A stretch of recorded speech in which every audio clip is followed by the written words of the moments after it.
those women did not give any money to those men that they were up saying their name of, right, and making millions of dollars.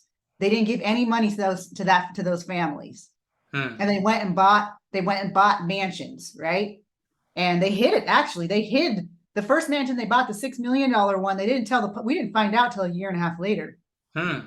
And You so gotta send me the link to where you got this at, because I wanna like put a picture of it in for this video sure. right here. And I think what happened is in the beginning, like people were aligning with the movement without actually doing their research. And this was a really hard time for Black America, especially for those of us who had actually done the research on the organization, because we had a choice of either staying silent and not getting persecuted, or speaking up and getting persecuted. And I decided to speak up and say, you know what, guys, they want to abolish the police, because that's their goal, is to abolish the police. And they want to I remember being on that team. yeah, they want to reorder society. They have this whole, we don't need the nuclear family anymore, which I think father and mother is like one of the most beautiful things ever. And they're like, we don't want the nuclear family, right? Like I think Hello again, and welcome back to the Expression of Love podcast. Thank you so much for continuing this journey with your boy, Soul Expression, the host of this podcast. Now, as you can see, there's a change in camera angle, and the change in camera angle is due to me being in my bedroom. I'm in my bedroom right now. This red thing behind me is actually my pillow, and I'm in my bedroom recording this introduction to this episode because I got sick.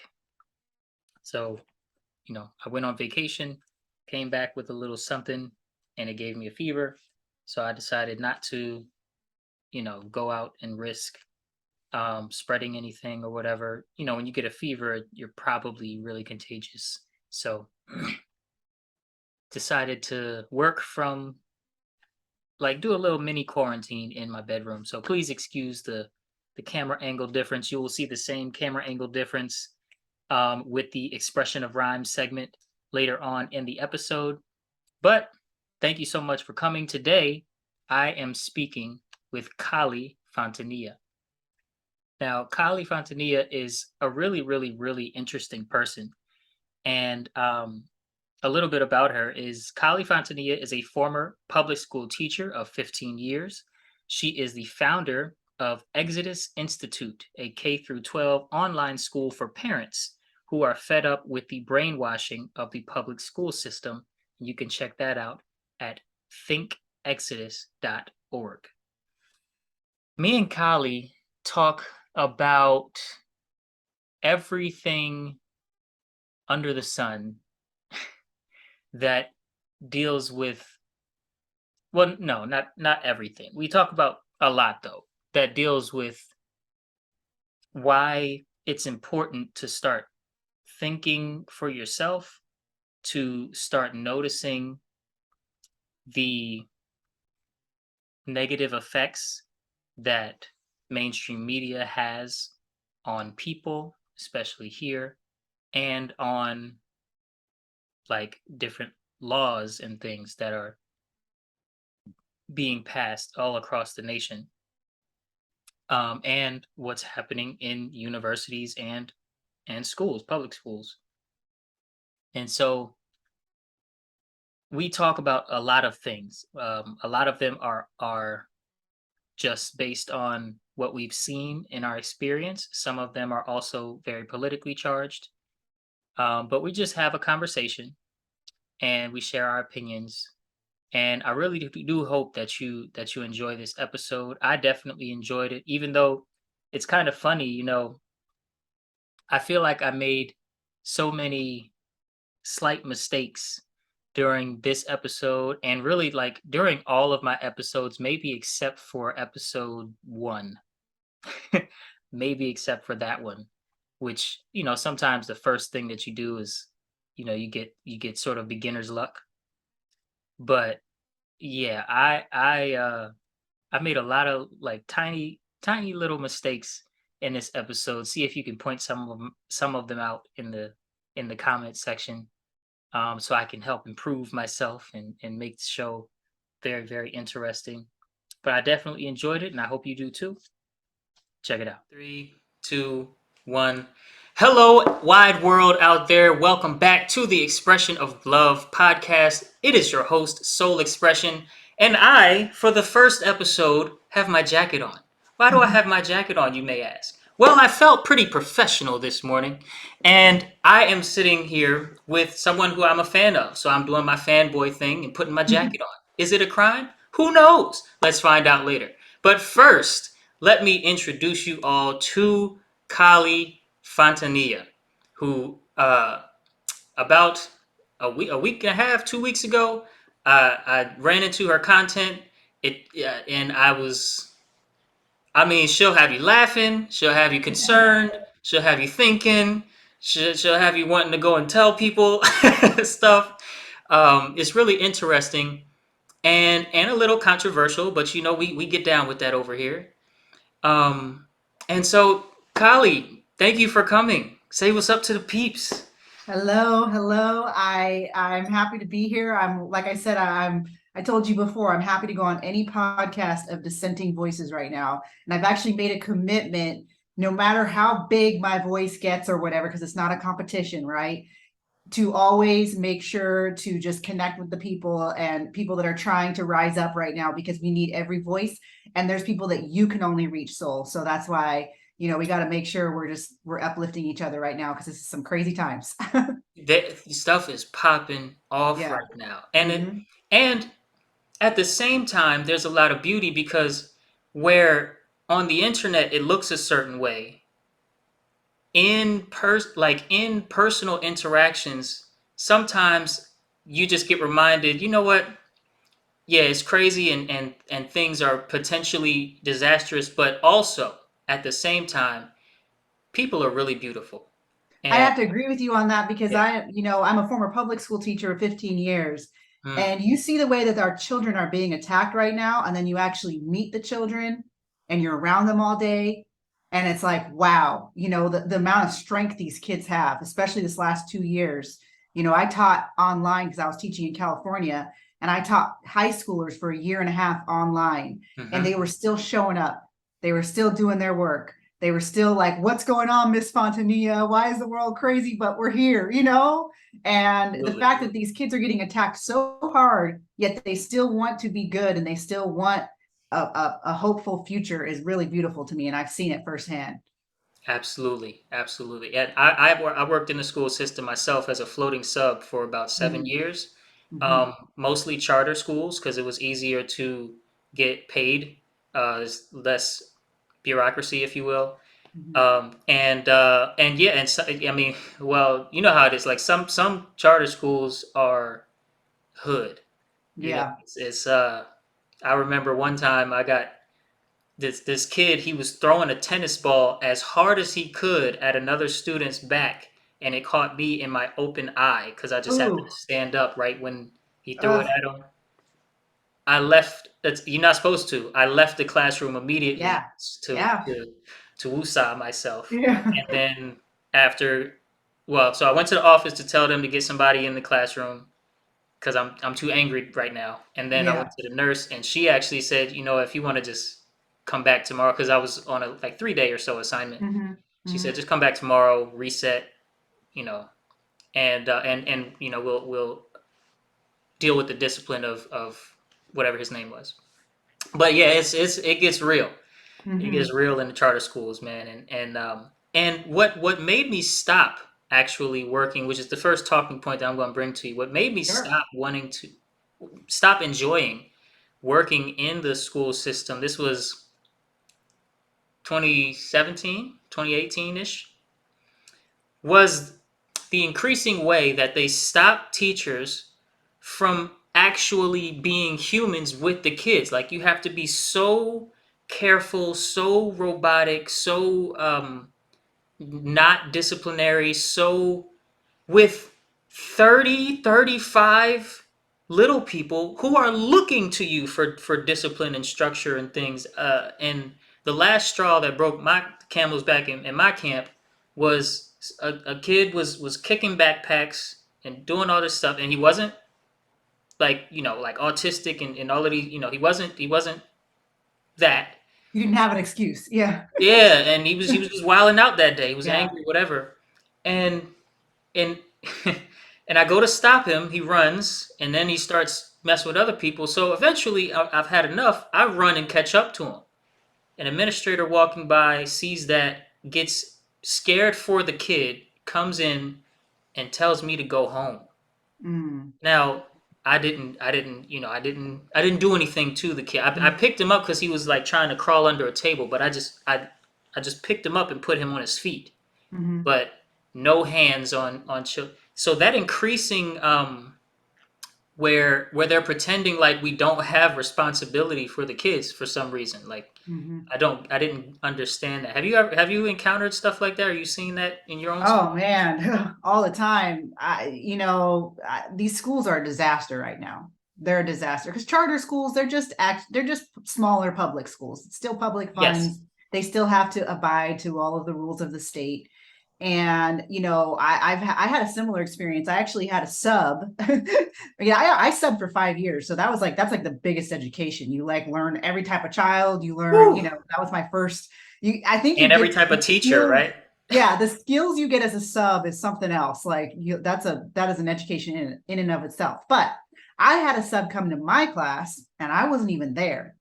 And this sub was looking at naked women on his computer. I mean, full on like crotch, like legs spread, like naked women. And I guess three of my students, girls that were they are my TAs, so they had permission to go behind my desk to like put stuff away sometimes. And they noticed it on his computer that he had these images. They told their parents, and then they didn't do anything about it. And then 2 weeks later, he subbed for me again, and it happened again. So they finally told me, and I was like, they were like, Miss Fontanilla, like, Oh, you didn't know. yeah. She's like, we really need to tell you something, Miss Fontanilla. The sub that you guys have really makes us uncomfortable. He always has naked women on his computer, and it's open in class. So I told them, okay, let's go to the administrator. Let's talk about this. And these are like my three TAs. These are like a little class pet girls that are just very sweet, very like, this is sixth graders. They already told their parents about this. We go and tell the administrator, and the administrator decides that the three girls are making up the story. And they got me in trouble saying, oh, what were you doing letting the kids behind your desk? I wasn't even there that day. You know what I'm saying? And like the reason why they did not want to believe the three girls is because just that week, there was another fifth grade teacher that was letting girls sit on his lap. And so they didn't want to have another like story come out that there's, inappropriate stuff coming on campus. So they were like, we can't have the second story come out. So they blamed the girls, told them that they're not allowed to be around each other anymore in class. So I had to break them up. I'm like, these three girls that are like my little helpers, right? I can't have them together in class. I'm not allowed to talk to them about the incident ever again. And they made it up and silence. And I'm like, well, okay, so we're no longer about making sure that we're protecting our children's safety, but it's all about protecting the institution. Hmm. And this is something that we've been the left used to be kind of against. And I hate how I feel like the left went away from me, not me away from them. But the left used to be all about not institutionalizing children. Let's not institutionalize our kids, because what that does is it creates a school to prison pipeline, right?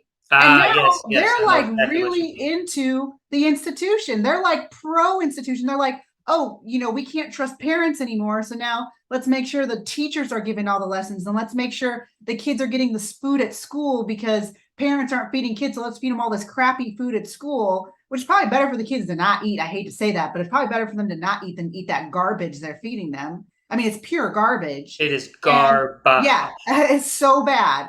And then on top of it, they're like, let's increase, like Obama, he actually increased the amount of time kids are in school. It used to be a max of 160 days. Now it's a max of, now you used to have at least 160 or 600 set. It was 165 days in the school year. You Okay. had to have. Now it's 180. You can't have less than 180. So more time in school, right? More time at these institutions, when I'm sorry, but you can learn what you need to learn in 3 hours a day. That's it. You don't need more than that. The rest of the time, you can go out and play. You can learn how to do life skills, which these kids are really lacking in. And the core subjects, you could do it in 3 hours, Yeah. And so yeah, I totally feel you on that. I mean, these kids, and then they're medicating all our boys because they can't sit. They're not built to sit in a classroom all day long. Mm-hmm. A lot of them, and they're Mm-hmm. like, "Oh, you have ADD, so you need to get on these medications that get them addicted to drugs, which actually is it's a gateway drug to being addicted to other stimulants." Mm-hmm. And like, it's really because they're not meant to be sitting indoors for 6, 7 hours a day. A 12-year-old boy, So yeah, there's my rant on No, that. So I but all of these points are super valid. First of all, I didn't even know that under the Obama administration there was an increase of, you said, about 20 days more. 15. It was 15 15, my days. bad. Yeah, 15 days days. Uh-huh. more Yeah. minimum for the school Yep. year. Yep. And yeah, just I never agreed with the amount of hours of sitting in a desk that's built like a seatbelt, almost like Mm-hmm. a Exactly. amusement park safety thing. Yep. Um, Yep. and just the sheer amount of hours was always a little weird to me, but I accepted it because I grew up in it and I Yep. turned out fine, Mm-hmm. Mm-hmm. And but to your point, once certain things once once you see it, you don't unsee it, Yeah, that's what you yeah. It's right? true. And I saw this Instagram reel, or maybe it was a YouTube short, of this lady talking about some of the things in school that you learn that don't really that that prepares you to serve as an employee for life, that Mm-hmm. Mm-hmm. institutionalizes you as a low level or mid level maybe employee for life kind of Mm-hmm. thing. Mm-hmm. Um, and she said she named four things that you learn in school. You've probably seen this because it's very viral. She said mistakes are bad. Don't make mistakes is the Mm-hmm. first thing you learn. You cannot make mistakes, and that Mm-hmm. that for 12 to 16 years, 18 years if you go, that alone is enough to normalize anxiety. Mm-hmm. Second thing, instruction from authority is absolute. So do as you're told, even if you have a creative or different way to solve the same problem. Just do it Mm-hmm. my way, just do as you're told, Mm-hmm. Mm-hmm. which again adds to anxiety. And then if it doesn't resonate with your spirit to do as you're told, sometimes it can lead to depression, the other side of Mm-hmm. anxiety, Mm-hmm. and other things. So third thing, um, cooperation is cheating. Mm-hmm. Do it with your friends, you're cheating. Get an answer from somebody who knows the answer, you're cheating. The real world does not work like that. Mm-hmm. Mm-hmm. And that leads to the low self-esteem impact that some schools have, if because in the real world, right? And I said this in a previous episode of this podcast. In the real world, if I don't know the answer and I go to George and George knows the answer, I'm the smart one. Yeah. I Yeah. am right, but Yeah. in school, if I don't know the answer and I go to George, I'm the cheat. I'm the sly fox. I'm the bad guy. And Mm-hmm. then the Mm-hmm. fourth thing she said, there's only one right answer and a whole lot of wrong answers. And when Mm-hmm. she said that, I said, man, you just spelled out my whole trauma, like my whole, Mm-hmm. my Mm-hmm. whole the whole trauma. And I think your point to the industrialization of children, and Yeah. with these four things that are like built in to this, like, what kind of impacts does this have in your opinion? Yeah, what's interesting when you mention that, there's also the opposite extreme that happens.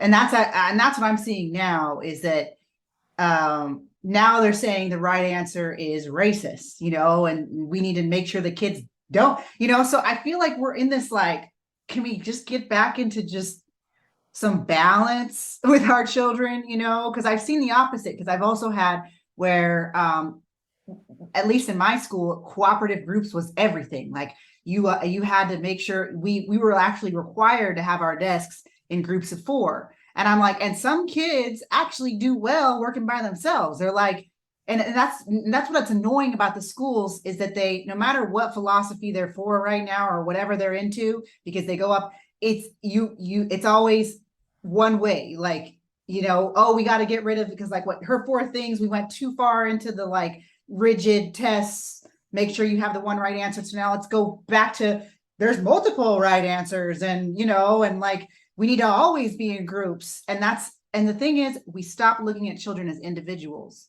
and we're just looking at them as we need to make sure that they fit into whatever trend is going on right now.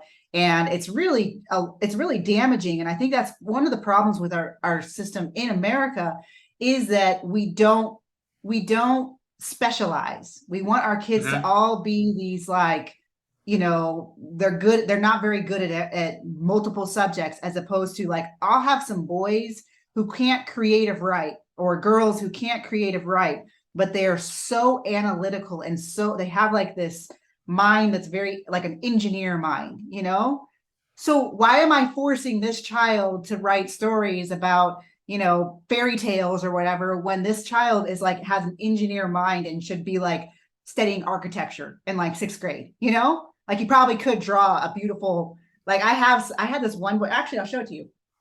I had this one boy make me this, That is the sixth amazing. grader. You know what I'm saying? Sixth grade? Yeah. The colors, yo, that's So amazing. he made it from post-its, or from little, Yeah. it's all folded. And I mean, you should look at how perfectly it's done, right? This kid was not creative at all, but he was, because he found out how to do this, and he made it perfectly. Like he has an engineer mind, right? Hmm. We're all made very differently, and the schools force these kids to be inside little boxes. The adults are like, this is what's best right now, and so therefore let's get away from this and go into this. And it's our poor kids are just, they are on this like ping pong back and forth, like. Hmm. So yeah, I think there's something to be said about what she's saying, but I also think that what that does is it creates this other like, let's go all the way from away from the right answer, and that's racist now, and and I don't Hmm. know. I The pendulum honestly think, I keeps think the swinging solution is from to one just pull your extreme to the kid. next. Yeah, exactly. Hmm. Exactly. And I think we need to remind ourselves that these schools are government schools. We say public school, but we need to remember these are government schools. You're sending your child to a government school. So whatever the government wants to produce, like you said, the middle class worker, the blue class worker, that's going to be their goal. So if you don't necessarily want that, you want your child to break the mold of that, you don't want them to be, given the message of the government, because that's what's happening right now, then the best option is to pull your kid and do it yourself, Yeah. Mm-hmm. Yeah, I like that. I like that. Thank you for that. The cultivation of what's special about you is lost. Mm-hmm. And yeah, there's almost like a forgetting that a whole lot of great people in history were in apprenticeship, like apprentice master or mentor mentee kind of relationship when Yep. they hone their skills. Like there are some very Mm-hmm. special people, yes, that maybe figured it out, but greatness is you can't be great by yourself. All right, And good people. if you are seeing this, then you should know exactly what time it is. That is right. It is time for the expression of rhyme. That means it's officially time for the new segment of my podcast where I will be interjecting a rap verse into the episode that focuses on one or more of the aspects of the conversation that my guests and I are engaging in. Make sure to comment your favorite line from this segment and like and subscribe if you haven't already had the chance. Check it out. What is the country coming to? Stooped in hatred, searching for races. Every moment there's something new. Schools and patients, locked in a matrix. Media figures, whatever the overlords of the media figure, must be reported as true. That would be fine in a world without liars, but the vast majority of media figures stuck in a loop. Whatever happened to the pursuit of knowledge? People much more concerned with the pursuit of problems or the excuse for violence, which has become viral entertainment for the youth to find and dive in, dying. Now we champion our need for oppression just to be outraged. A big part of why we are currently outpaced, we clout chase using victimhood as the foundation. How blatantly backwards. Learning something outside the accepted narrative, like why conservatives have their opinions, can set imperative debating into action where a second clarification of what's truly helpful to our health and awareness can take shape. The next step in human evolution isn't purposeless revolution for non existent institutions or the dividing of people into endless groupings. We got to find a way to apply a proper solution. Shout out to Cali for today's conversation. It inspired the lyrics I'm throwing into rotation. So pass your favorite line around like it's a blunt. Show them how we get down on the expression of love. Now back to your regularly scheduled programming. And Mm-mm, mm-mm. and you also can't be great by following the herd. There's some sort of in between thing, and I totally agree that if the pendulum keeps going, this is the extreme. Everybody has Yeah, to do it by themselves. This is the extreme. Everybody has to do it with everybody else, and everybody shares an yeah, equal amount of work yeah, only. yeah, yeah, Eh, it don't yeah. work. And Mm-mm. then you get No. out here in the workplace, and you have to make money to feed yourself, and Hmm. it just gets very confusing. So I have a question for you. Sure. I love Luna. Luna is awesome. She's hella sarcastic. But Yeah, where did Luna come from? If you know, you know. Go check out her yeah. YouTube. Where did Luna come from? And like what are well, first, where did Luna come from? Let's start there. Man, where did she come from? So, yeah, those of you that don't know, Luna is a satire character where I make fun of woke teachers and I wear a mask and glasses. And I And what just, did the mask she what does came the from mask actually, say? it says Black Educators Matter. And I actually got the mask as a gift from my district. So, like I said, I was a public school teacher in California. I received this gift that had an I Love Being Black sticker, a Black Educators Matter mask, a letter that said, I greet the God in you if you greet the God in me. And it said like an ancient African greeting.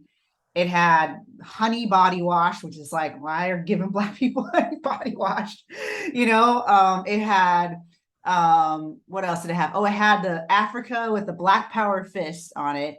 And it just felt like someone went and got like the like BLM fan club, gift and gave it to me and expected me to be like, ooh, thank you, as opposed to being like, what's going on here? Mhm. And this Black Educators Matter mask is in it. And I think people have woken up to the idea that Black Lives Matter actually isn't about Black lives. It's more about enriching the founders and making a ton of money for them. Because what have they done for Black America? Right? They have done nothing. Diddly squat. They've actually done more damage, I think. The Black Lives Matter has done more damage to Black America and to race relations than I've ever seen in my lifetime. Mm. I do think that we're in a worse place because of the agenda of that organization. I'm talking about the organization, the Marxist organization run by women that are making money off the lives of dead Black men. Those women did not give any money to those men that they were up saying their name of, right, and making millions of dollars. They didn't give any money to those families. Mm. And they went and bought mansions, right? And they hid it. Actually, they hid the first mansion they bought, the $6 million one. They didn't tell we didn't find out till a year and a half later. Mm. And You so, gotta send me the link to where you got this at, because I wanna like put a picture of for it sure, in for this video sure. right here. And I think what happened is in the beginning, like people were aligning with the movement without actually doing their research. And this was a really hard time for Black America, especially for those of us who had actually done the research on the organization, because we had a choice of either staying silent and not getting persecuted, or speaking up and getting persecuted. And I decided to speak up and say, you know what, guys, they want to abolish the police, because that's their goal, is to abolish the police. And they want to I remember being on that team. yeah, they want to reorder society. They have this whole, we don't need the nuclear family anymore, which I think father and mother is like one of the most beautiful things ever. And they're like, we don't want the nuclear family, right?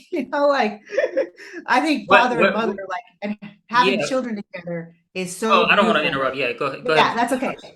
And so anyways, I get this gift, and it's basically a pro Black Lives Matter gift, and I'm like, I don't support this movement. Like, I don't think what they are doing for Black America is helping Black America. I think it's actually hurting Black America, and we've seen the fruits of it now. Mhm. I think 2 years ago, maybe being in the dark about it is okay, but now you're like, what have they actually done? They haven't done anything. And even so, the businesses that they were looting, a lot of them were Black owned. I remember seeing videos of women, like a Black woman crying, like, what are you doing? This is my business. What are you doing? Why are you doing this? And pleading like, this is not working. So anyways, I get this mask, and I'm like, what am I going to do with this mask? So I decided I start making videos on TikTok of a crazy woke teacher, because I've been around them for 15 years. I taught in California. I would say the majority of the teachers are very left leaning, and they believe that they need to push their morals and values on America's children. And that's, you're supposed to stay neutral as a teacher. You're not supposed to push be a In the good human, classroom, yeah. but Mhm. yeah, but you're not supposed to push your like agendas on children. Mhm. And they believe that they're supposed to do that. So I just started mocking them and making this character. It was really just a way to like kind of let go and release all this stuff I've been seeing, because a lot of it is inspired from real people I've met and I know. And so I That's started funny making, and sad at the same time. yeah, it's funny and sad. And a lot of people think it's real because that's what's really happening. Like, I just did a video on Gender Exploration Week where I have I the saw kids, it this morning. yeah, where I bring in a tiara and a jock strap and like a, and we have the kids explore their gender. Guess what? That actually is happening in preschools, in Let me government let run me let preschools. me Yeah, I heard that was a lot. there's no, it's totally cool. Thank you. I heard that there's this phenomenon that I wish I remember where I heard it from, but I think it maybe started in California. But it's popping up all over this country, at least, that there are closets Yeah, like that gender exploration bucket joke that you made. yeah, There are whole yeah. closets Hmm. where elementary level kids and Hmm. whatnot are coming to school per se on a Monday, and they go in and they go to homeroom or whatever that process is. They go to the closet, change their clothes, Hmm. and establish their pronouns thing, Hmm. and go through the day as this gender fluid person, Hmm. unbeknownst to parents. Parents don't know about the closet, don't know about the option, don't know about the, like you said, the pushing my personal life onto, don't know Hmm. about any of that. It's not notified, it's not a thing. Parents are not included. And they go to school, elementary, right? That's what bothers me. Elementary, right? Hmm. Super malleable, sponges. Oh yeah. Go to Hmm. school, maybe change, fully cross dress Hmm. throughout the day, go back to homeroom at the end of the day. Have you heard Hmm. of that? Yeah, yeah. And go home normal. You Go know what? It home. actually even happened in my district. We had a teacher call home and say the preferred pronoun and name that was being used at the school. And the parent didn't even recognize who the child was. They were like, that's not my kid. And they're like, it was a boy that had started going by a girl's name. And they didn't know that that their son had now started identifying as female at school or non-binary. Now, non-binary is very interesting because when I first started teaching, we had, I didn't even know what non-binary was 15 years ago. That wasn't even in our vocabulary 15 years ago. Gender fluid, non-binary, all this. And it's interesting that has become a protected class now to not even, I remember, I kind of understand the trans thing. Like, okay, you're a boy who identifies as a girl, you're a girl who identifies as a boy. Well, now we have where you're non-binary, you're neither, right? And that's now a protected class. So now we are supposed to address our students with they, them, which is very difficult, by the way. So even if you are someone that's sympathetic on this and want to be it's really hard. Like if you have a child in front of you that looks like a girl, it's really hard to say the they them pronouns. Like it's just impossible. I'm like, oh, she needs to, and she, like you can't. It's just like, even like I've seen TikTok videos of teachers who are on the left like crying, like I mispronounced my student. They were all like upset that they were mispronounced because it's hard. Like I see why you're struggling with it, because it's, you know, you literally, it's really hard to address another human as they them. Didn't even exist. So what that's doing is giving the kids an out. So instead of we used to have kids that identify as trans, where they would actually change their gender, now they can do the in between, so they don't really have to commit, but they can still get all the attention. You know what I'm saying? And this is, and the fact that we have a 4,000% increase in the last 10 years of kids identifying as either trans or non-binary, and you're going to tell me that isn't an agenda? 4,000% increase. Nothing does that.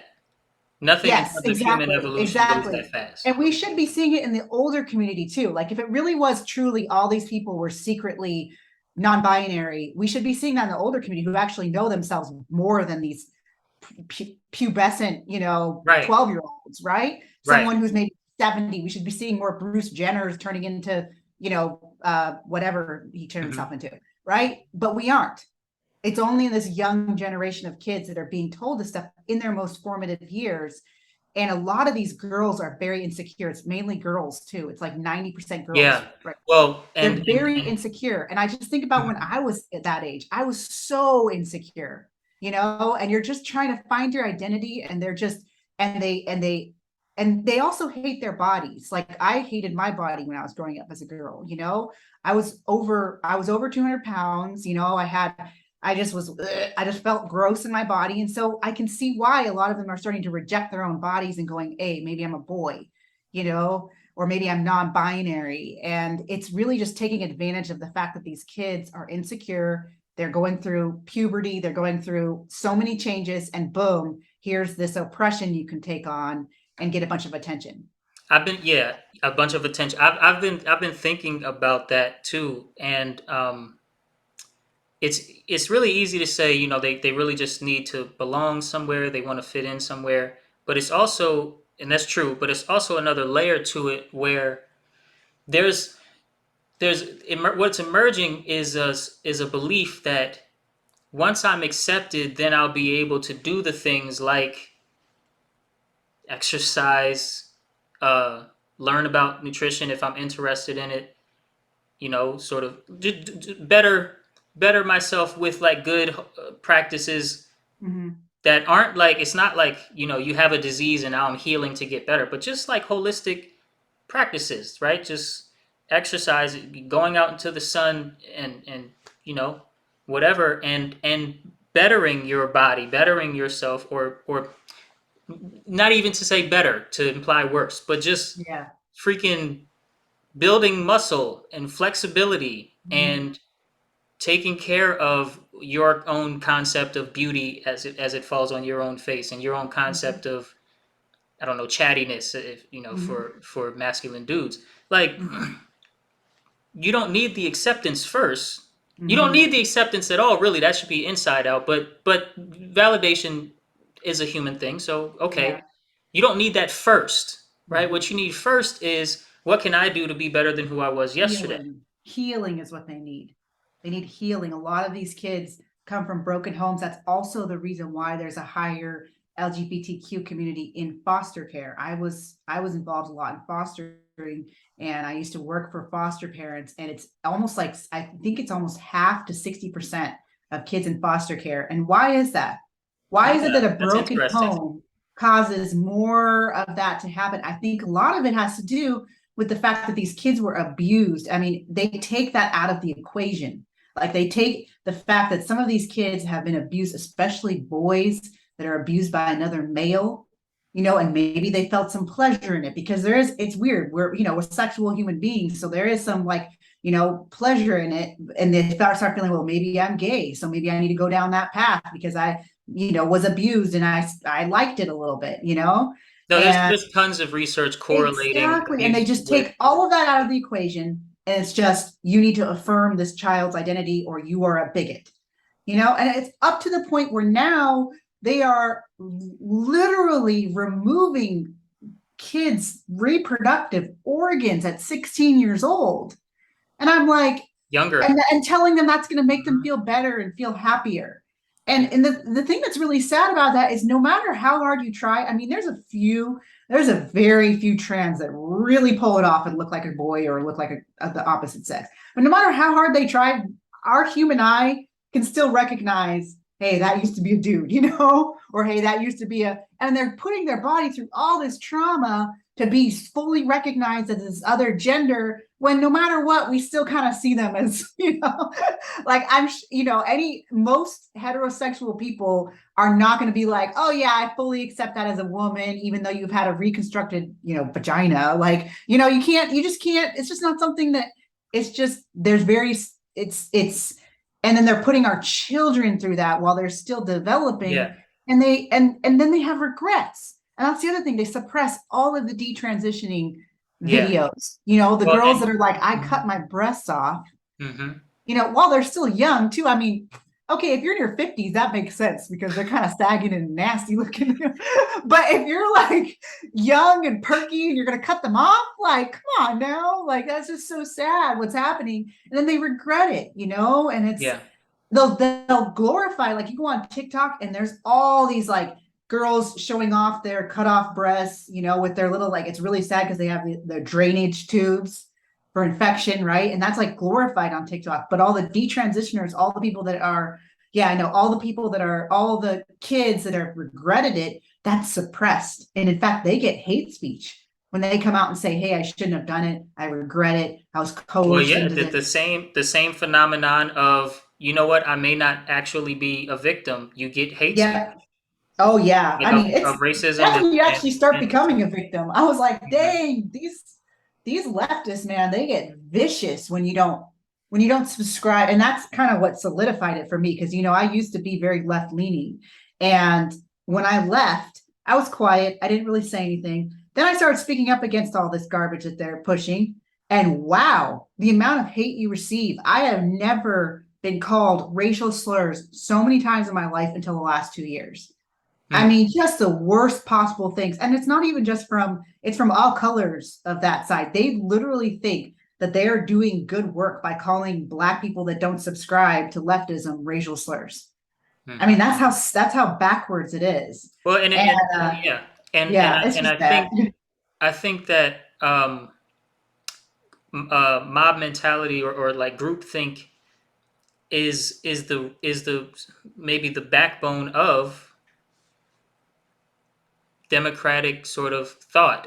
Not Yep, democratic as the system, but democratic as the left wing of our yep, political yep. structure. Because groupthink is a very interesting phenomenon. It's Mm-hmm, needed this much. mm-hmm. It's very necessary, but only this much. But in certain trains of thought, it's looked at like it's need like you need your group identity to be, Yeah, and you need to dress like your group identity. You need to speak like your group identity. You even need to have the same mannerisms and the way you stand, the way you sit, the way that you as your group identity. And like you said earlier, it takes away the esteem of I'm one of one, mm-hmm. and I can sort of create this beautiful thing called life, and that I'm gonna live, and that I'm gonna build a family in, and with the whole the teens, transitioning, because it may be 16 without the consent or knowledge sometimes of the parents, but it's way younger in terms of when the parents are on board with this thing. Yeah, You can get yeah. you have you seen 3 year Matt olds. Walsh, What is a Woman? Yeah. You seen What it? is a woman? And she Yeah. said the Mm-hmm. youngest I operated on was no, she said the youngest she operated on was 16, but they were saying somewhere else in the movie it might be 8. Yeah, they start getting hormones. They Hormone start getting the therapy at the, 8. the puberty blockers, which is Yeah. like that is some of the most natural stuff they kids can go through. Is going through puberty is like a rites of passage, right? And the puberty blockers, they don't actually they just postpone it. So it's not like the kids don't end up going through puberty. They just postpone it, which is like, what are we doing? And it wasn't even something that was they weren't even giving puberty blockers to kids identifying as trans 10 years ago. It was only for kids that were having like, there's kids that have like issues with puberty, like they have problems, like something happens or and that's when it was given, it was Yeah. even created as a medication. And Yeah. now they're starting to give it to trans kids. We had 50, 60, 70 years of not of hundreds of years of not giving children puberty blockers, and now we're starting to do it this last 10 years. It wasn't even approved to be done, and now we're learning that it causes brain swelling, that it can make you sterile, I mean, all kinds of horrific stuff. And these people think that they're doing like their child a favor by giving them these puberty blockers. Yeah. And it's really scary stuff. And but it's also scary the fact that you cannot speak against it because they're considered a protected class. Mm-hmm. So Right. that's part of the reason why I had to leave my teaching profession, Mm-hmm. because I could speak against the Black Lives Matter. I could be public about that. Definitely didn't. My students, I didn't, they don't know where I stood on that. They did not know where I stood on that. I just taught my subject, and I made sure I was inspiring them to be good humans, right? I did my But job. I was speaking out online against Black Lives Matter. Yeah. I was speaking out online against the critical race theory stuff. And then, but when you speak out online against all of the trans agenda stuff, that's when you can really get fired. And without any protection, like you can't even get a lawyer to help you because they are a protected class. So, protected class. yeah, What even is that? Race, gender, discrimination. Yeah, no, I don't mean in definition. Yeah, I mean like, I know. What the hell? Protected class. How's that a protected class? And I also don't understand how who you have sex with is a protected class too. Like, I don't get why that, that shouldn't be a protected class. Yeah, like pride flags in elementary schools bother me too, because the only thing that it signifies is who you're in bed with, and elementary school kids should not be in bed with anyone. It's just not necessary. It's just not necessary. And I'm seeing more kids. Like I said, these kids are you said it yourself, they're so moldable. I've seen it. I've seen a student come into my class just super hardened and just like, I'm not doing this and blah, blah, blah. And then by the end, they're like, you're my favorite class and I love school. They can change so easily, and you can influence them so easily. And when these kids get these messages young, and the reality of it all is I firmly believe we are giving them more of an unhappy life by brainwashing them into this lifestyle, when I think the marriage between a man and a woman and like that whole relationship is one of the biggest gifts we've received from God, and to be able to reproduce, like that is like one of the biggest gifts that we can have, like to be able to make our own humans, and they're taking that away from these children. Because when you enter that community, you're taking that gift away from yourself to be able to make a human with another human that you love, Well, not to be able to, but you're saying that I'm not attracted to be able to the necessary component to be able to do that. Yeah. Because it doesn't take your biological means of doing that away by unless you, putting the T aside, the LGBTQ, you're not necessarily making your body so that you can't. Yeah, exactly. But you're saying but they can't ever with the partner that they want to be with. You know what I'm saying? Like, so they, two gay men can never, they always have to have a surrogate, right? They can't, those two men could never have that gift of making a human together, and it's just, it's intense. It's intense stuff, and it's stuff we're not even allowed to talk about. And that's what's annoying to me, It's wrong. Censorship is anyway. You mentioned you were very left leaning, and I'm guessing that is until from when you first understood that there was such a thing until you sort of left. When you were on the left, you could say on the team, what did you think about America, capitalism, police, inclusion of sort of gay and lesbianism in Hollywood and stuff? Like, what did you think about these major talking points of our political conversations when you were on that side? I'm gonna start there. When you were there, like, what did you think about these things? What's funny is I actually didn't, I don't think those things were such hot topic issues 10 years ago when I was on the left. I think actually the main thing I cared about was, are we taking care of the poor people in our country? Okay. And I always thought that that's what the left was about, was they took care of all of the like defund the police and LGBTQ stuff. That wasn't like, it wasn't like that wasn't the main issue back then, you Okay. know? And so back then I was like really into making sure that because I was raised in a single family home, food stamps, Section 8, and I always had this idea that the left is what cares about poor people and make sure that we are funding those institutions that I believe now are put in place to keep people in poverty, which is really sad. Okay. A lot of these institutions are now, but that's after I've learned, Okay. but I always thought they were really into that. But then I started doing my research and I was like, wait, Bill Clinton was the one that did welfare reform, which kicked women off of welfare after 2 years. And I was like, wait, why? I thought that was something that the right would do, right? And then Obama cut food stamps, like more so than any other president of my lifetime. And I'm like, that's people's food. And so I started realizing, okay, the left isn't really, they just do a lot of talk. They just do a lot of talk. And then they always, they have these politicians like Bernie Sanders that are like, oh, I'm for the poor people, but then they just go and endorse whoever's the establishment. You know what I'm saying? So it's like a hustle. It's like a hustle. Like they always put this pipe dream in front of people of this is going to happen. And then they just go towards establishment every single Mhm. time. I mean, we saw it real hard with this Biden. Everyone was like, yay, gung ho on Bernie, right? And then Bernie just sits back, makes his millions off of his books and endorses the establishment guy, right? If he truly was like the rebel, for the poor people, he wouldn't even endorse. He would be like, no, you guys, this is just the same pie, the same piece of the same pie, right? Yeah. So, I think back then it wasn't as like in our face. I also don't understand why, and this is something that used to be like liberals,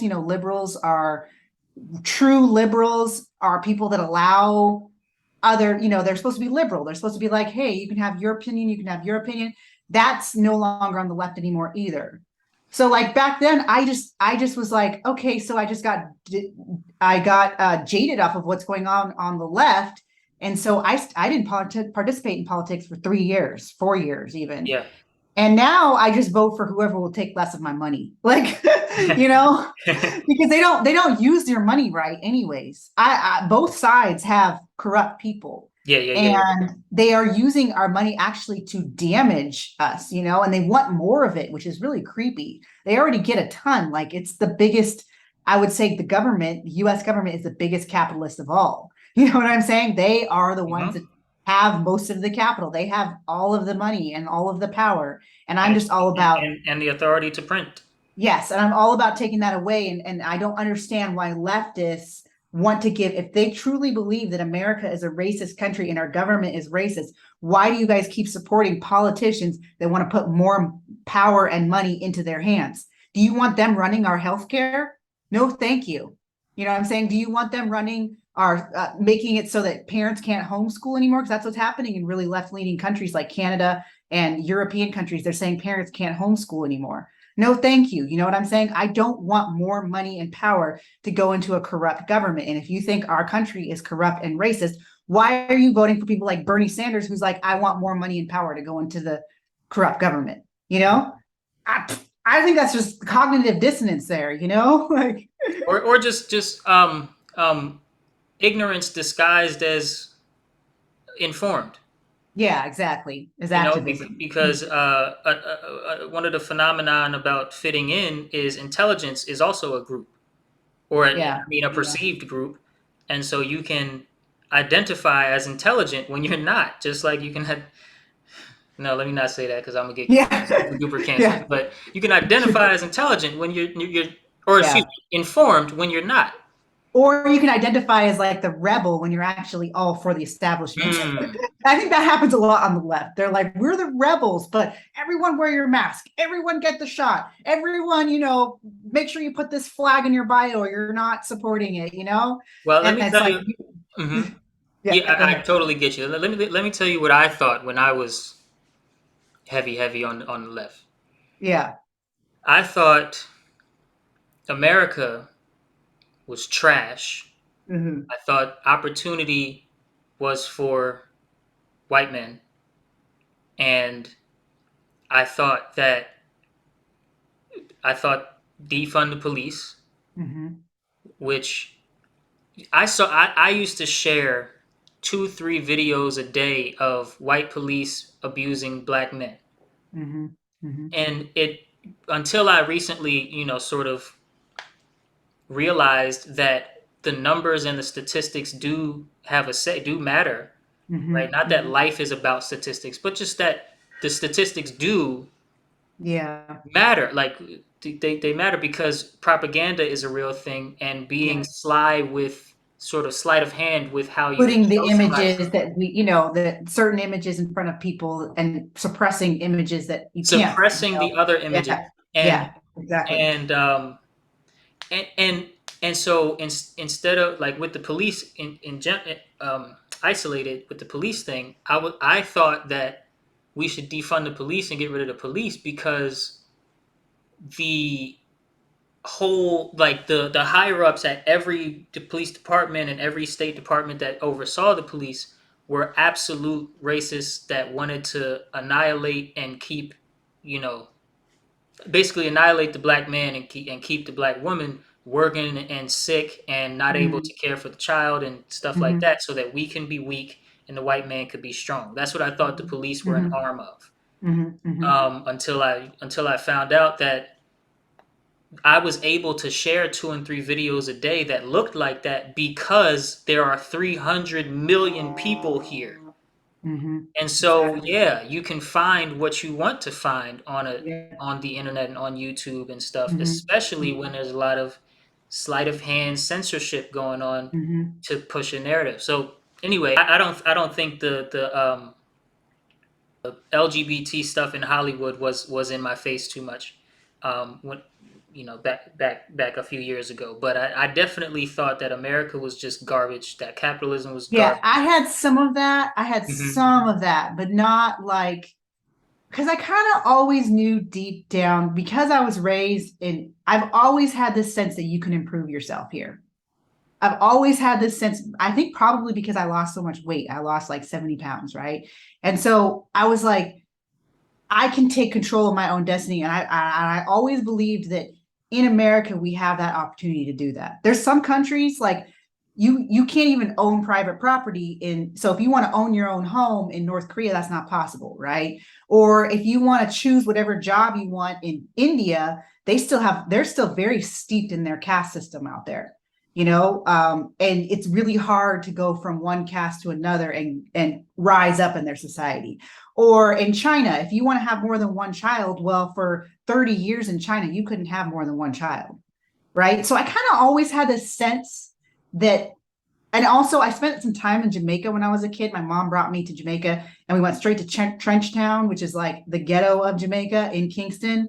And I saw kids where we had one bathroom that had a flushing toilet for the whole neighborhood. And it was just where you went and dumped it. It was so nasty. You don't actually go to the bathroom there. It was just where you dumped your sewage from your house where you didn't have a flushing toilet, right? And then the kids out there, they were so bored. They were just all playing dirty games. They were just all just being really hypersexual with each other. And then on top of that, because they were bored, they had nothing to do. And it was just ghetto. It was just like really bad. And I came back here and I was like, wow, like even though I'm considered poor in America, like I have in the US, I have way more opportunity than those kids that are living in the ghettos of Jamaica, right? And so I think I always had this sense that there is opportunity in this country. Hmm. And I think what kind of actually woke me up was when the left started really getting into that message of telling young people that they are going to always be oppressed, they're always going to have it harder than the white man, blah blah blah. When I see it as, even if you do have it harder than the white man, and I do think that sometimes happens. I think, Yeah. I think actually I think some white men actually have it harder than like an Asian man. You know what I'm saying? Like there is Hmm. going to always be racial disparities. That just Power happens. dynamics. Yeah. Hmm. Instead of telling kids, hey, let's get stronger because of that, you may be persecuted. You may have, instead of being like, hey, screw you, you're not going to hire me because of the color of my skin. Well, I'm going to go get a job. I'm going to open up a company that's going to be your direct competition. You know what I'm saying? Instead, we're just telling kids, oh, we need the government to come in and equalize and make Right. equity, right? And Right. save us. I need the government to come and save us, right? Instead of teaching these kids to work past the persecution.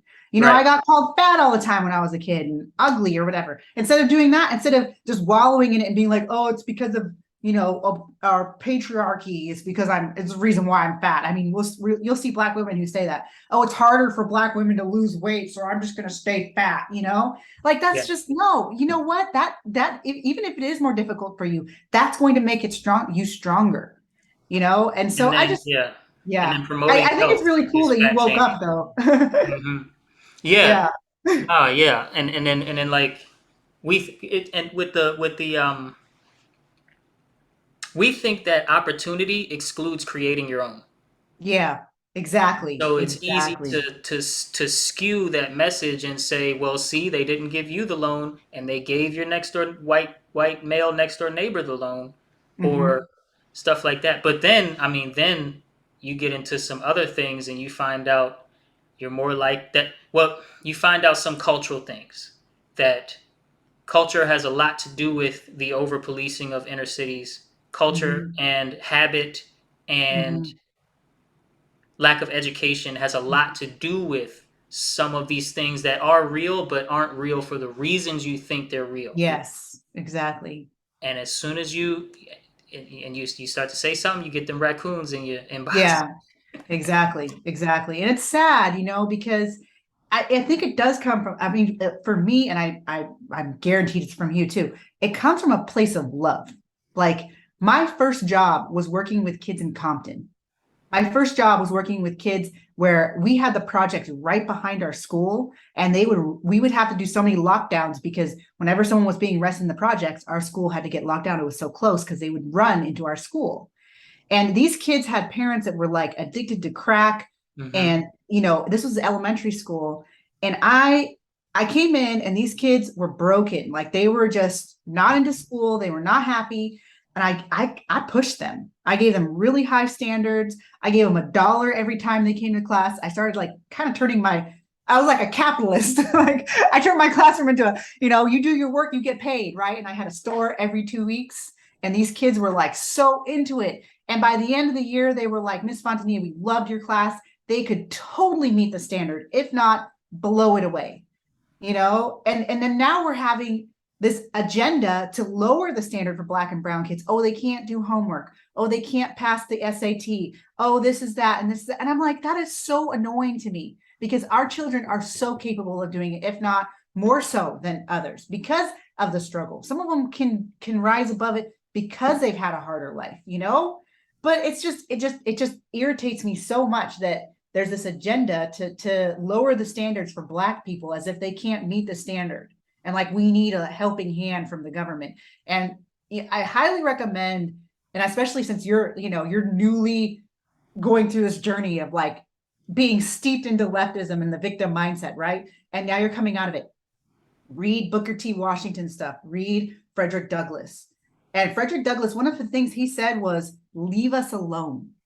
He Hmm. was like, leave us alone. You know, when slaves were freed, he was like, let us build our communities on our own.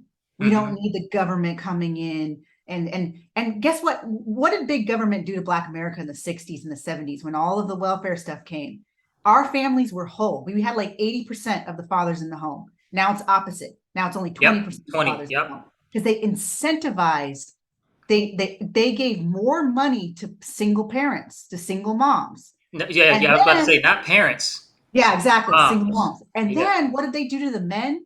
It was such a double-edged sword because then the men ran away, right? And they left, but then it's like now you have to pay the government. You're not even giving money to your kids anymore. The government's coming and taking money from your check because, oh, we gave money to your baby mama, so now we're taking the money back from your check. Is that going to incentivize a man to come back into the home and like be there for his kids? No, it's just going to make him feel like, oh man, forget this. I'm not even going to work a regular job because I don't want my check to be garnished. So I'm going to go back into doing whatever underground work I was doing so that I don't have the government taking money every week from my check, you know? And it just created this horrible cycle. And I just, like I said, like go back to like Booker T. Washington Hmm. and Frederick Douglass and those writings of those Black men who were like, we have to educate. I mean, Booker T. Washington was all about education. He was all about Yeah. like, let's blow them out of the water in our test scores, which is totally Hmm. possible. You know, like if Well, there's a glass ceiling, let's and break it. anything is possible with proper cooperation Yes. and like and like time, right? Yeah. Because we're Yeah. so because we have been wronged in so many ways as Hmm. black people in this, Hmm. black and brown, really, people in Yep. this country. Hmm. We're so ready for the next step. We don't want to take the time and put in the effort to get to the next step, to get up. Not only do we not want to take the time, I see a movement to almost make it so that we don't have that next step anymore. Again, our country, the amount, the what we have done for Black America, the economic growth we had in Black America was record breaking. From the time when we were slaves, we went from, I think it was like a 90% illiterate rate to like a 10%. I mean, in within like 1 or 2 generations. That's amazing. That's an amazing, like, go from being like, and then on top of that, our economic growth was crazy in the 50s and the 60s and the 40s. We were the fastest growing economic group in Hmm. America. And then boom, all of a sudden it stopped. And now we're the lowest Hmm. economic group. And you're gonna say, oh, it's because of white supremacy, when back then it was more racist. You know what I'm saying? There were Right, still Jim Crow laws in the 30s and the 40s and the 50s, right, and we were having the fastest economic growth. So there's something else going on here. And I think we're right. being attacked on all angles, on many angles. And it's sad because what I'm seeing is we finally have the America we deserve, and we're now destroying it. Ah, stop, like it's never going to be perfect, but we're finally in a place where like Right. we can actually rise above, and now we're like messing it all up. And now it's like you can't even, like, your paycheck doesn't even go that long because gas prices are so high and inflation and all of this craziness, and uh the stupid vaccine mandates, which I don't know if you know this, but like the highest group that aren't vaccinated are Black Americans. So if you have a vaccine mandate, who is that discriminated against the most? Black people, and we're cheering for this, like we're voting for this, we're okay with this, like, so it's yeah, it's real. It breaks my heart, and like I said, it comes from a place of love because I see our potential. Yeah, I see the same thing. Really, I see the potential of everyone in it because most white people that I have ever met, anecdotally, would join the team, right? Would Mhm. be at the cookout, as we used to say, at the Yeah, cookout, exactly, exactly. and not because of the music that they like, but no, Yeah, because they really want to see Black empowerment be a real thing. I absolutely. just started um, Black rednecks and white liberals. I think it's Oh, okay, on its okay. own. Yeah, Uh-oh, I your just red started pill's that on about to get Audible. complete now. Yeah, It's yeah, scary. Yeah. yeah, Nah. Man, and but that's the, when I say things like when you see it, you can't unsee it. yeah, What I mean that I see is the potential. I yeah. see that, okay, yes, this is true, but if you saw it without the lens of victimization, Okay. when you see it through without the lens of I'm such a victim just because of my skin color or just because I'm a woman or just because of this and that, you can become solution oriented. You can become Mhm. community oriented. And Mhm. community is different from groupthink, right? Yep, It's yep. it's individuals coming together, creating a collective with a purpose. And so Mhm. you can become community and solution minded instead of like complaining and angry and outrage minded. Yep, And yep. I think cancel culture and outrage culture are like two sides of the same coin. Like they go together.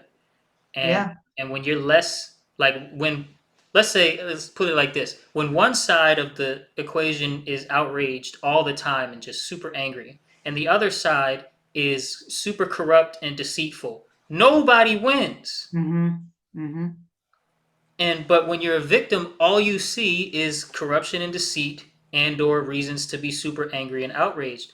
Whereas Mhm. if you change, refocus and Yeah. um and get some statistic, like get some knowledge. Like Mhm. information has always been the real currency. What is money? Mhm. Mm-hmm. Money is a manifestation of an agreement laying on the foundation of information. Like we can Yeah. use this concept to cooperate in a sophisticated way. It's Mm-hmm. information. Mm-hmm. So yeah, read different things, get the other side, and you don't have to join. Like I don't vote at all in terms of Yeah. big electoral, Yeah. because just for me, fuck them all for me. Yeah. Yeah. Yeah. Yeah. But get the others, like, don't be afraid that I'll just be corrupted by propaganda. Like, see, take the leap. Mm-hmm. Mm-hmm. Take the leap. See if you actually are corrupted, or if you're able to start discerning more between what's real and what's not. Well, And you know what is the yeah, propaganda is the stuff that is forced on you, and what might be the truth is the stuff that's suppressed. And we've seen that a lot the last 2.5 years, right, where you can't even post about certain things without it being immediately taken down. yeah, So maybe, just maybe, whatever narrative you're believing is because it was forced on you, and the other side was purposely suppressed. yep, And I was definitely in that place where you were at, where I didn't vote. But like I said, this last year, especially now that I went from California to Florida, I moved from California to Florida. In California right now, there's a lot of hospitals where you still can't have visitors. So when people are dying, they're dying alone. Florida just passed a law where that is illegal. It's called the Dying with Dignity Act or whatever, Governor DeSantis. And so I do think that now, I think like 7, 8, 9, 10 years ago, you kind of voted for whoever was like the same team. They were all on the same team. It really was. But I think now, especially with the lockdowns and everything that happened, that really does make a difference, because in hmm, Florida, we almost had that governor, the Democrat governor, I forget his name, Andrew Golem, I think. He was the one that got caught in a hotel room with a male prostitute that died. He okay, was the Democrat nominee. We almost had him, and we would have been in lockdown just like New York. mm, So I think just with everything that's going on in the world right now, we do kind of have to be careful in making sure we vote for people that are supporting freedom, because it's very consequential now. Like I said, my uncle had to die alone. He didn't even have COVID, but he was in California. They didn't allow any visitors. He checked into the hospital. 2 weeks later, he's dead. Didn't even get to see his wife and say bye. You know, if that was in ouch, Florida, he would have been able to see his family, because it's now law where you can't do that. yeah. So I do think that there's something to be said. Like I was in that mindset where I don't vote for No, anyone, but now I encourage people to yeah, do what they want to do. yeah, I have my reasons for not participating yeah, for in that sure. game. You It's a don't want to game. be hustled anymore. You don't want to be hustled because you were getting hustled, on the left, like, hey, come support our Well, side, and we're I didn't actually vote hurting before you. I left the left though. Oh, It's okay. I had a I'll just tell you, I had Sure. a bit of not even a bit. It was pretty heavy. Remember the Zeitgeist movies? Yes. I had a big conspiracy theory run in my college years, and like a year and a half, 2 years after being in Yeah. school. So that was enough for me to be like, okay, well, this game has at least 50 to 150 years of improvement before I want to play this game again. Yeah, But yeah. even back then, I wasn't telling anybody else, I wasn't telling anybody don't participate. Yeah. I was saying that at least for the big ones, like You, the yeah. presidential and Yeah, stuff yeah. like that, where all of the money is coming from big pharma to run the campaigns anyway, Oh yeah, yeah, I'm not yeah, fucking so with it. bad. And I agree. I think that's like that's kind of always been my message. I've never been someone who's like, "Hey, come join the right." It's always been like, "Hey, here's the truth about the left." Like they aren't really out there to help you, even though they market themselves as the Hmm. party of anti-racism, when actually I had more white leftists try to get me fired this last 2 years just for not following along with their agenda. I literally had a woman who went to my district and was like, why are you letting her work and blah, blah, blah. And she was like on a campaign to get me fired. A white leftist woman trying to fire a black teacher who's dedicated her life to kids, all because I don't subscribe to her narratives. So I think that's kind of like, I think that's just being aware of what's going on that side and how it's deceiving Black America is really important. And Yeah. there's a lot of, you do get a lot of hate. I don't know if you've experienced it yet, but once you start speaking out against this, you start realizing who your real friends are. I'll show you something I've experienced, which is Sure. it's not political at all, Yeah. but it's I'll show you. Hold on, let me pull it up. It's and I made a mistake in it too, so it's not just I'm gonna show you the thing and then we'll Yeah. chat about it. Hold on. Yeah, here we go. Okay, so here's something I experienced that I consider more on the just anti-men kind of thing. What up, y'all? Okay, so this happened. Message so anti-men. I didn't do anything to you. He wasn't very nice, but this happened. He harassed me. That is sexual harassment. That is intimidation. But he wasn't that nice. Don't fucking put it off like it's nothing. It's not nothing. You're just so privileged that you don't fucking experience this on a day-to-day basis. No, it's not all men. It's enough fucking men. Did you read the women's stories in my comment section? It is enough fucking men. And it does become all men when your priorities are set with fucking defending those pieces of shit than listening to the actual problem at hand, because you'd rather derail the conversation and make yourself seem like a marginally acceptable human being when in reality is you actually want to defend abusers rather than actually confront them. So excuse me for saying trip over a fucking knife. She didn't get a guideline violation Hold for on. that? Before you assume, of course not. It's anti-men. Check. Wow. You got Yeah. time? We watch a little more. Okay. Yeah, sure. The story that she's talking about was something that was a no-brainer, that this would lead to such a huge outburst where she's not only telling me to kill myself, right? Trip over a knife, that means kill yourself, which is actual abuse. And if she was intimidating, would be actual intimidation. But here is the original video that I commented, my comment that she's responding to, where I say question mark, question mark, question mark. Why is this so anti-men? Because I wanted to know why is this so anti-men?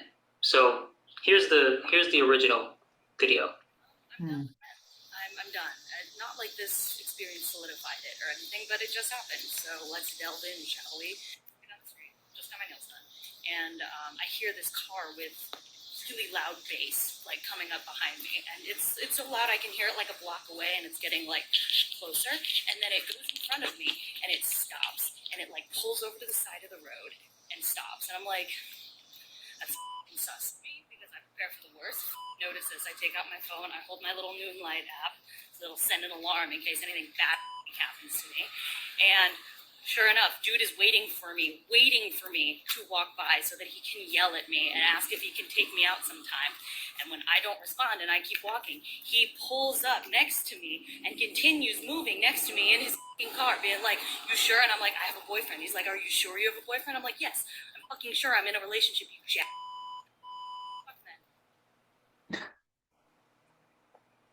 So as you can see, I didn't hear anything that happened in this story that calls for just all men, like basically calls for me and other men to be lumped together with this catcalling person. And so I commented under the, I commented on the reply where she had my comment up here on this side of the screen. I commented and I asked more questions because I have more questions now. And I'm not offended by any of the, I'm not offended by her telling me to kill myself or anything like that. I'm just curious. I'm curious as to what is all of this. I wanted to ask more questions. Here's my more questions. I said, I didn't defend abusers though. You have my comment highlighted in this reel, but the only thing in my comments are two questions, right? Fuck men is one question, and the other question is, why is this so anti-men? So 2 questions and a statement that spells the reason for my 2 questions, which is that I, a man, haven't done anything to be lumped together with this catcalling person. So I have new questions. New questions. How is this not worse than the intimidation you experienced in the catcall exchange? This display of Trip over a fucking knife. Yeah. how is this not worse than what you experienced, if what you experienced is what you said you experienced? Another question. You telling me to trip over a knife is actual abuse, much worse than catcalling, much worse than the real example. Can I take you out sometime? And she eventually, I have a boyfriend. Are you sure you have a boyfriend? This trip over a fucking knife is much worse than that. If you look at word for word, if you put the 2 statements up next to each other, or tones of voice, like perceived tone of voice of the catcalling person from how she told the story was not on the same level of attempted intimidation as her attempted intimidation into her mirror. So I say, you telling me to trip over a knife, which means kill myself, is actual abuse much worse than catcalling.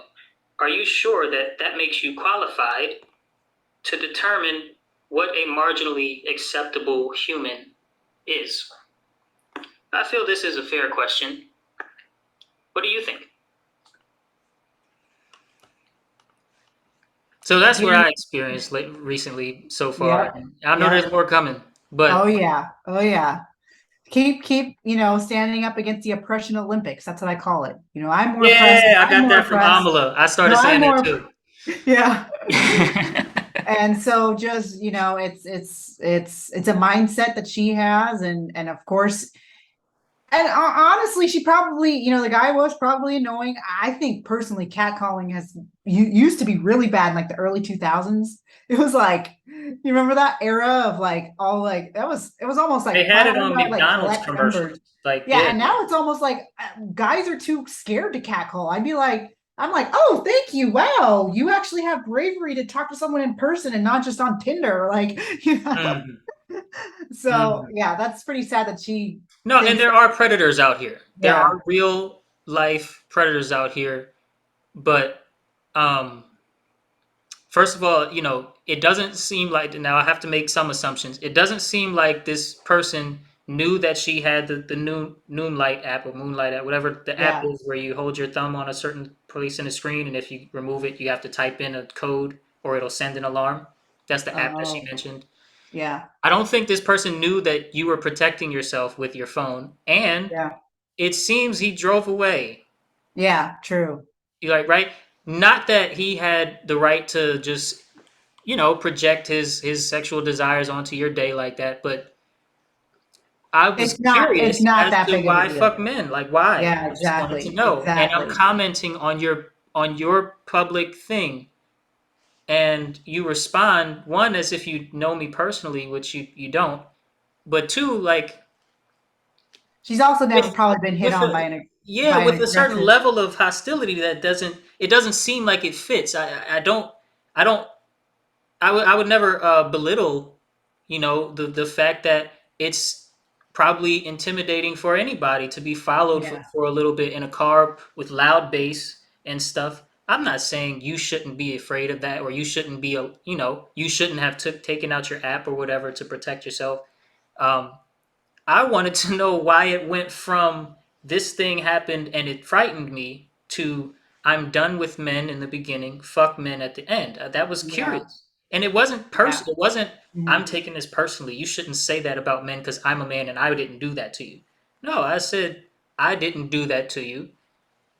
I am a man, so you did make it personal. I'm curious about this. Question mark, question mark, question mark. Why is it so anti-men? I don't get it. And then her response was just a tirade. Trip over a fucking knife. It's like, Yeah. And like and she also has never experienced being hit on by an aggressive butch lesbian because they're just as bad. Some of them can be just as straightforward. I mean, that's a woman, so she needs to yeah try out a gay club and see how they treat they can be just as aggressive, like I don't know, it's like I said, Mhm. it's sad that people feel so justified to treat people like garbage because they don't go along with whatever the narrative they're saying, Yeah, and I think there's a few hundred comments on her reply to me. There's hundreds and hundreds of comments on the original one. And I followed her. I had followed her page, a few weeks back because I liked something that she posted, and so I saw this post and I got curious. I commented what I commented, Mhm. and I'm a guy like. If I have a question, I'm just gonna type the question. I'm not gonna type it and then try to think about, okay, but how do I make it, really sensitive to how she was Yeah. feeling in the moment. And if if I could push a button and that was done for me, I would push that button. But I'm like, I'm a dude. Like, I'm just gonna ask the question because this is what I'm curious about on this public thing. I didn't overhear you talking about this intimidating story to your friend and come in and jump in and say, why fuck men? You were out here with a blowhorn talking about fuck men. I Mhm. wanted to know why. It was exactly. Exactly. Yeah, yeah, I Sorry. know. Welcome to my Sorry. world. Yeah. Kylie, I really appreciate this opportunity to talk with you. Hopefully, you help me in promoting this thing. There will be a lot of juicy shorts and clips and Do whatnot that it. come from this. Yes. I can't wait to edit it. I may even bump this up in terms of the order. I may, I may move you forward because this is so juicy and Mhm. it's like what my heart is on right now. Like Yeah. some of the other episodes is more so like me and some friends and things because that's all you can get to come on your podcast. Yeah.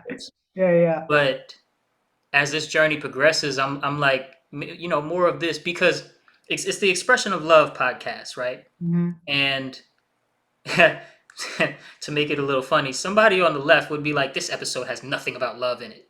And it's like, well, to expand your definition of what that word means. If love Absolutely. is sometimes Tough looking love. at, looking at tough situations and just uh,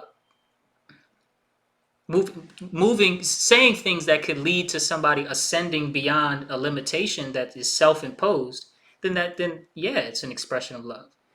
And I And also think it's Mhm. important for people to see that when you are not part of that side, the left, Mhm. you have to basically follow all their rules to stay. Like if you dissent on any one thing, they're kicking you out. But like you and I'm sure we don't agree on everything, Mhm. but we have respect for each other's opinions Mhm. and we have respect for each other. Like, and I think that's something that's very important that we're missing right now in society, and especially with the people that are coming out of that mindset and just knowing that, hey, you can find a place and be accepted for your unique views. You Right. don't have to follow all of the rules of a side or whatever. You can Yeah. be accepted and we can have good conversations without having 100% agreements on everything. Yep. And I think that that's largely due to we're not operating on groupthink anymore. We're operating on Exactly. community. Hmm. So, last question that I ask all my guests. What is love to you at this stage in your life? And it's supposed to be a loaded question, so feel free to take your time. Loaded question. You know, uh, love is amazing because it has grown for me. I think it's very fluid. I know we always say, "Oh, I love you," or "I love people," like, but I've been married 13 years and my love for my husband has grown. So my idea of what love was 13 years ago is very different than what it is now. It is self-sacrifice. I guess that's the best way to put it for me. I am willing to put his comfort above my own, but then he does the same for me. And so we have this like beautiful relationship. And I'm a firm believer in God and in Jesus. And like for me, it's like I'm willing to put aside my ego and be called every single racial slur on the book because I love my community so much, you know? And I also think that I think that a lot of people on the left have that same kind of love, but they're just directing it in the wrong way. You know, they love the Black community, they love their brothers and sisters, but they've been so brainwashed into thinking that it's outside of the community when really we need to look inside of it. What can we do to improve ourselves? So I think one of the best ways to define it is making those sacrifices, you know, making the sacrifice to kind of go against the grain and truly be yourself. And I will say, even though I've received a lot of hate the last 2.5 years, this is the most self-love I've ever had for myself, because I finally accept who I am. You know, when you've been called every racial slur in the book and you've been like told you're ugly, stupid, brainwashed, white man's D sucker or whatever, they like say horrible things to me, right? Bed wench. I all of a sudden started realizing, oh, you know what? I really don't care what people think anymore.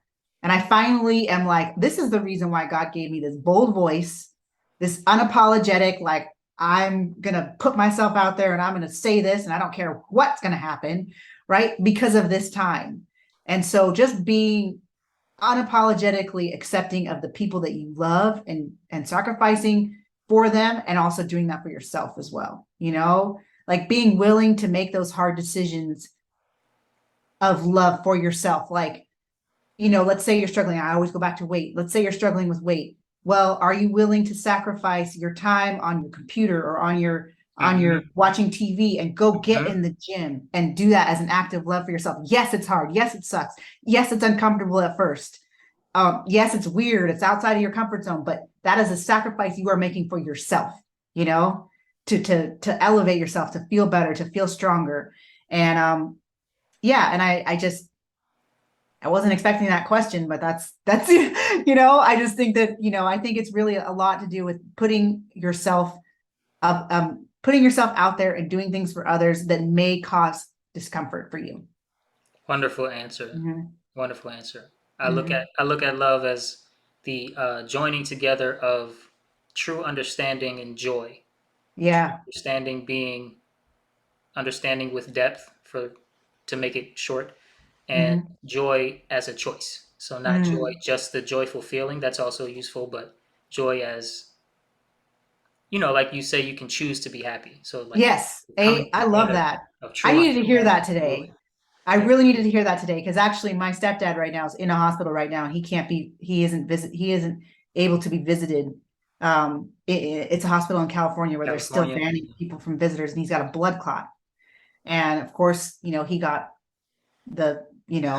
anyways, I can choose to let it, like yesterday, I didn't do anything I had planned on doing because I was just so upset about it and angry. Y'all are super duper close, huh? Exactly. Well, I mean, our relationship was not good when we were young, but now it's a beautiful relationship. Yeah. Like as I've become an adult and I see who he is as a person and this life that he's been through, and he's actually really accepting of me too. Even though he's left-leaning himself, he's just a very accepting person, and that's very rare on that side. Yeah. You know. Yeah. Anyways, just I could let that consume me, the anger of the fact that he can't be visited, and you know, he got this shot that could have possibly caused this blood clot. I can take the chance to redeem the day, you know, and still do something good for others and not just wallow in my own grief, you know. Yeah. So thank you for the reminder. Absolutely. Yes. Absolutely. Would you be willing to come back? I would love to. Yeah. I think, like I said, I like what you're doing. And I firmly believe there's people that you can only reach. So I'll second that. Thank you so much. Expressions of love.